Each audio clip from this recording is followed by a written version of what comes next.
Bonjour à tous. La première lecture que j'ai envie d'aborder avec vous est un livre de Catherine Dumonteil-Crémer. Il s'appelle « Poser des limites à son enfant et le respecter ». La pose de limites, c'est une des questions les plus fréquemment abordées en consultation parentale. Autour de cette question, il y a bien sûr un agacement perpétuel des parents qui pensent être tout le temps amenés à crier, à poser un cadre plus ou moins strict, qui parfois sont dépassés lorsqu'ils découvrent le monde de la parentalité bienveillante parce qu'ils ne savent plus comment est-ce qu'on va poser ce cadre, ces limites. Est-ce que je reste bienveillant? Est-ce que je deviens quelqu'un de violent? Dans ce livre, Catherine Dumonteil-Crémer va vous proposer de regarder la pose de limites sous un angle plus large. Une des premières choses consiste à vérifier si les besoins physiologiques de votre enfant sont comblés. Une exploration qui est nécessaire afin d'être sûr de le respecter dans son intégrité. En fonction de l'âge de votre enfant, vous pourrez aussi explorer de quelle manière vous allez adapter votre lieu de vie. Parce que oui, poser des limites toutes les 5 minutes, tout simplement parce que notre intérieur ressemble à celui d'un jeune couple de célibataires, avec des petits bibelots, des souvenirs de voyage, des objets auxquels nous tenons particulièrement disséminés un petit peu partout dans la maison. Pour un jeune explorateur bambin qui découvre la marche, ça va peut-être être vraiment un problème. Pour s'éviter de l'épuisement, de devoir constamment, en longueur de journée, poser des limites sur l'environnement, peut-être qu'on peut adapter cet environnement. On parlera aussi dans ce livre de quels sont les sujets qui nécessitent une pose de limite. Je rencontre beaucoup de parents qui se sentent obligés de dire non à tout, de poser un cadre pour tout plein de petites choses. Ils en oublient presque de voir tous les oui qui se cachent derrière les non. Ça, c'est quelque chose auquel je vous amène à réfléchir. Derrière chaque non, il y a un oui. Non, non, ça, ce n'est pas possible. Mais oui, tu peux faire comme ceci. C'est-à-dire que si tu veux faire telle chose, peut-être que tu vas pas pouvoir y accéder de la façon dont là, tu es en train de me présenter la possibilité, mais moi, je peux t'amener vers une autre façon de faire avec laquelle je serai d'accord. Par exemple, oui, on peut faire de la peinture. Par contre, on va installer une nappe, on va peut-être protéger ses vêtements, ou alors on va se mettre dehors. En fait, on va le faire dans de bonnes conditions. Et là, au lieu de poser un non et une limite, alors là, je vais plutôt ouvrir vers des oui, des multiples oui, et plein de possibilités d'apprentissage. Là, je me dirige vers une relation riche avec mon enfant. Dans mon expérience de maman, je me souviens avoir posé des limites pour des petites choses qui n'étaient pas forcément nécessaires avec ma première fille, notamment des choses qui étaient liées à ses phases normales d'apprentissage. On voit énormément de bébés, par exemple, jeter de multiples fois le même jouet par terre. On lui redonne inlassablement. Bon, c'est une expérimentation qu'il est en train de faire, et donc avant de poser une limite et de gronder, de montrer du doigt, voire de taper les doigts d'un enfant comme on pourrait le voir dans une éducation traditionnellement violente, malheureusement, ben là on peut se demander, est-ce que ça c'est une étape normale du développement de mon enfant? Mieux connaître les phases de l'apprentissage que va traverser mon enfant, ça peut être une belle façon d'avoir moins besoin de poser des limites. Je vais pouvoir ainsi l'accompagner sur ses besoins en apprentissage en lui offrant des possibilités, une vie plus riche, plus stimulante pour lui, où il va pouvoir explorer tout ce dont il a besoin dans un cadre qui sera OK pour moi. Dans ce livre, elle aborde aussi la possibilité que peut-être on ne sera pas entendu dans notre non ou dans notre poste de limite. Il y a de fortes chances que l'on ne soit pas écouté par notre bambin, et ça fait partie des choses qui ne doivent pas nous surprendre. On ne doit pas se heurter et monter crescendo dans la violence et dans les interdits. La colère est une émotion qui viendrait naturellement dans ces cas-là, et pourtant, si on essaye de comprendre la position de notre enfant, peut-être qu'on va pouvoir éviter cette escalade, se poser, et puis alors discuter, tout dépendra de l'âge de votre enfant bien évidemment, éviter des trop longs discours, mais là, ce non qui n'est pas respecté, c'est peut-être une occasion inespérée d'aller à la rencontre de l'autre. Qu'est-ce qui se passe pour toi et qu'est-ce qui n'est pas du tout OK pour moi? On va avoir une discussion et là, on va aller à la rencontre l'un de l'autre, on va faire des compromis très certainement. J'aime pas trop utiliser le mot négociation, même s'il est écrit à plusieurs reprises dans ce livre. Pour moi, c'est vraiment une discussion, une découverte de l'autre. Le terme de négociation est souvent connoté aujourd'hui. Je trouve que beaucoup de parents l'utilisent d'une façon négative.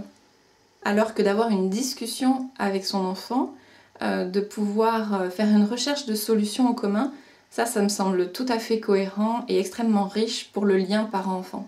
Cette idée-là, elle se recoupe également avec ce que peuvent nous proposer Faber et Maslich à savoir que si mon enfant ne m'écoute pas, peut-être que moi, je peux l'écouter. Une fois qu'on aura adapté notre environnement, écouté les besoins fondamentaux de notre enfant, une fois que l'on aura essayé de trouver tous les oui qui se cachent derrière nos non, bah peut-être qu'il va rester des non non négociables, peut-être qu'il va rester une poste de limite qui nous tient véritablement à cœur.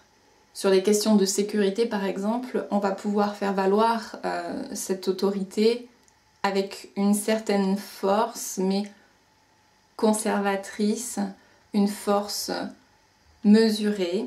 On va pouvoir arrêter les gestes de nos enfants avec toute la douceur qui va aller dans la posture autour de cela. N'oublions pas que dans notre langage, finalement, le verbal ne vaut que pour 30% et que toute notre attitude a énormément d'importance. Donc je sais que Catherine utilise souvent l'exemple de l'enfant qui traverse la rue de façon absolument dangereuse, inappropriée. On ne va pas rentrer dans une discussion et une recherche de solution à ce moment-là. On va d'abord arrêter son geste, bien évidemment, avec force physique, mais avec une douceur d'accompagnement. Voilà, non, ça ce n'est vraiment pas possible, je ne peux pas. Et puis alors on va se préparer sur des noms qui sont non négociables. On va se préparer à écouter peut-être une crise de rage, peut-être l'expression d'une colère. Cette crise peut durer même parfois longtemps. Il va falloir s'y préparer, peut-être avoir du relais, avoir quelqu'un qui vient nous aider à supporter cette expression émotionnelle à laquelle on n'est peut-être pas prêt sur le moment. Après tout, qu'est-ce qu'il y a de plus normal que d'être frustré lorsqu'on reçoit un non? On peut se demander, nous, qu'est-ce qui se passe dans notre vie? Ben moi, si je le demande et je dis je veux, puis qu'on me le dit non, très brusquement et que tout mon rêve s'écroule, ouais, j'aurais envie peut-être de me mettre en boule sur mon lit et de pleurer tout mon désespoir. On peut avoir de l'empathie pour les émotions qui suivent un non, ça ne veut pas dire qu'on remet en question ce non, là, tout de suite, dans l'immédiat. Peut-être que plus tard, une fois les émotions passées, sur un moment plus calme et plus ouvert à la discussion et à l'échange, on va pouvoir aller explorer qu'est-ce qui s'est passé pour nous dans ce non, qu'est-ce qui s'est passé pour notre enfant et trouver quelque chose qui nous correspond finalement à tous les deux pour aller vers un grand oui. C'est assez important, je trouve, après coup, de dire à notre enfant qu'est-ce qui se cache derrière notre non ou notre stop. Peut-être de dire quelles sont nos peurs. Tiens, je t'ai dit non avec ça, je voudrais reparler ça avec toi. J'ai l'impression que c'était important pour toi. Moi, ce qui me gêne dans ce truc-là, c'est ceci ou cela. Ou quand tu m'as demandé ça, j'ai eu peur que, et j'aimerais en reparler avec toi. Il est toujours possible de revenir sur un non pour aller à la rencontre de notre enfant. Ça ne nous empêche pas de poser ce non, ça permet à notre enfant de nous connaître aussi, d'être dans une vérité de la relation. Puis parfois, il y a des choses sur lesquelles on pourrait être tenté de dire non, mais si on dit non, notre enfant va être privé d'une belle expérience. Je trouve que c'est quelque chose aussi à réfléchir, peut-être à parler dans le couple parental, de toutes ces expériences qu'on n'a pas pu faire, nous, enfants, dans un cadre sécurisant, et que du coup, on a pu peut-être expérimenter ados, dans des conditions parfois plus dangereuses, ou on va dire moins safe pour nous, pour notre entourage aussi, peut-être, nos amis et tout ça. Donc se dire que peut-être derrière chaque demande il y a un vrai besoin, alors que souvent on prend les demandes de nos enfants comme des lubies passagères, des choses comme ça. Peut-être se dire que derrière il y a un vrai besoin et d'essayer d'y répondre d'une façon ou d'une autre. Dans cet ouvrage, bien sûr, elle aborde la pose des limites sous des angles différents en fonction de l'âge de l'enfant qui est concerné. On pourra par exemple, pour un plus petit qui a du mal avec la notion du temps, qui a aussi du mal à savoir à quoi s'attendre dans la journée qu'on va lui proposer. Elle nous propose là d'annoncer à l'avance à l'enfant à quoi s'attendre, de quoi sera faite sa journée, peut-être de discuter de tout ça en amont. Prévenir est bien plus efficace que de devoir poser une limite sur le moment. Et puis pourquoi pas, dans cette annonce préventive, lui laisser des choix, lui faire des propositions, lui laisser une alternative s'il y a quelque chose qui est difficile pour lui dans ce qu'on vient d'expliquer. Elle nous rappelle aussi combien il est important de faire confiance aux sensations physiologiques de nos enfants. Je ne crois pas que ce soit à nous de décider si notre enfant a chaud ou a froid. Ces sensations corporelles peuvent être très différentes des nôtres. même si on a l'impression qu'il sort de notre corps, qu'il a toujours vécu avec nous et que forcément il est la copie conforme de nos sensations, c'est vraiment vraiment faux. Par contre, on peut anticiper de cette façon aussi, de lui laisser vivre une expérience. Donc là, je mêle plusieurs choses que je viens de dire et qui sont abordées dans ce bouquin.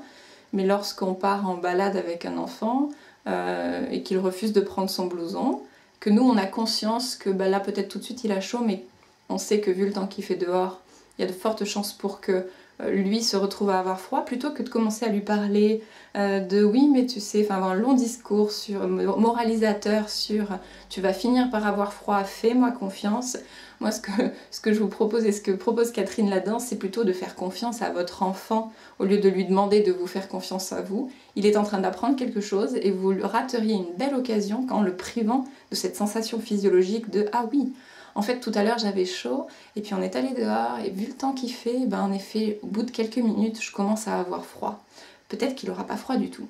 Mais s'il se met à avoir froid, et qu'on le laisse assumer les conséquences de sa décision, selon l'âge qu'il a, ce serait vraiment de l'ordre de la punition. On ne serait plus dans quelque chose de vraiment bienveillant. C'est à nous, l'adulte, d'assumer tout ça, et on peut penser à prendre sa veste, et puis, voilà, au moment où il la demande, dire « Ah, ok, là tu commences à avoir froid », j'ai pensé à prendre ta veste pour toi, on lui donne. Pas la peine de faire un long discours moralisateur. La prochaine fois, quand vous allez sortir, vous allez peut-être pouvoir lui rappeler « Ah oui, là tu as chaud, est-ce que tu pourrais peut-être la mettre autour de ta taille? Je me souviens que la dernière fois, tu étais content d'avoir pu compter dessus. » Voilà, quelque chose comme ça, pour être plus dans l'accompagnement, l'apprentissage, et là, vous êtes un vrai guide pour votre enfant. Dans la même famille que les sensations physiologiques liées au froid, il y a bien sûr les sensations liées à l'alimentation. Un enfant est le seul en capacité de savoir s'il a faim, s'il n'a plus faim, s'il aime ceci, s'il aime cela. Je pense que c'est aussi important de l'écouter dans cet apprentissage-là, la découverte des aliments, des textures. C'est un monde qui est très très riche et parfois difficile à aborder avec lui. Ça ne devrait pas être un lieu de pose de limites. Vous trouverez aussi tout au long du livre une foule de petites astuces, de petits outils qui peuvent parfois nous sortir de grosses galères. Quand et comment utiliser un timer, quand et comment faire avec eux, comment faire quand mon enfant n'entend pas. Vous allez pouvoir aussi découvrir des petites astuces plutôt de l'ordre de la communication. Surtout, et là c'est plutôt vers la fin du bouquin, vous allez découvrir comment faire une réunion de famille, comment s'y prendre pour que ça fonctionne, quels sujets aborder et traiter dans ce genre de réunion, comment les mettre en place sans que ça devienne quelque chose de lourd pour la famille. Et ça, je pense que c'est un outil vraiment hyper riche qui peut plaire à tout le monde, y compris quand on a parfois un conjoint ou un partenaire un peu réticent à ces choses-là. Non, non, on peut vraiment y trouver son compte et découvrir de belles choses sur toute la vie de famille, faire des projets ensemble, organiser des moments privilégiés, des choses comme ça. Donc pour pouvoir rester bienveillant dans la pose de limite, ça demande d'avoir fait un travail sur soi, de se connaître, d'écouter les signaux corporels qu'on reçoit. Tiens, là je sens une tension, je sens que la colère va arriver, peut-être d'aller souffler. Il n'y a pas d'urgence à poser des limites, on a tout le temps de la vie de notre enfant pour l'accompagner.